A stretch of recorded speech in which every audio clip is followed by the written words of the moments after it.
మనందరికీ నచ్చేసిన నైటీస్ మళ్ళీ వచ్చేసినాయండి. ఎక్కడి నుంచి ఏంటి అనుకుంటున్నారా? సో తేజస్వి ఫ్యాషన్స్ నుంచి నైటీస్ కలెక్షన్స్ ఎక్స్ప్లోర్ చేస్తున్నారండి.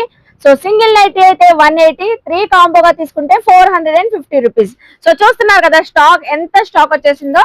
సెమీ కాటన్ ఫ్యాబ్రిక్ అయితే వచ్చేసిందండి. కలర్స్ అయితే కలర్ఫుల్ గా అయితే ఉన్నాయి. సో నైటీస్ అయితే చూసేద్దామా మరి. సింగిల్ నైటీ 180 రూపీస్, 3 కాంబోగా తీసుకుంటే 450 రూపీస్ అంట. సైజు కానివ్వండి, విత్ కానివ్వండి, చూసారా చక్కగా స్క్వేర్ నెక్ అయితే వచ్చేసింది, షార్ట్ హ్యాండ్స్ అయితే వచ్చింది. సో ఫ్యాబ్రిక్ కూడా బాగుంది, డిజైన్స్ కూడా చాలా చాలా బాగున్నాయండి. సెమీ కాటన్ ఫ్యాబ్రిక్ అయితే వచ్చేసిందండి. ఆన్లైన్ కొరియర్ ఫెసిలిటీ ఉంది. నియర్ బై ఉన్నోళ్ళు తేజస్వి ఫ్యాషన్స్ కి విజిట్ చేసి కూడా చక్కగా తీసుకోవచ్చు. బల్క్ లో అయితే స్టాక్ ఉంది. రీసెలర్స్ కూడా చక్కగా తీసుకోవచ్చు అండి. ఇలా different different prints rough and tough use చేసుకోవచ్చు అండి. సో చెప్పాను కదా కాంబో ఆఫర్ లో 450కి 3 నైటీస్ అయితే ఇస్తున్నారు. సింగిల్ నైటీ కావాలంటే మాత్రం జస్ట్ ఓన్లీ 180 రూపీస్ అండి. సో ఇంకెందుకు ఆలస్యం, స్క్రీన్ పైన నెంబర్ కి కాంటాక్ట్ అవ్వండి, విజిట్ అవ్వండి తేజస్వి ఫ్యాషన్స్ కి. బాయ్.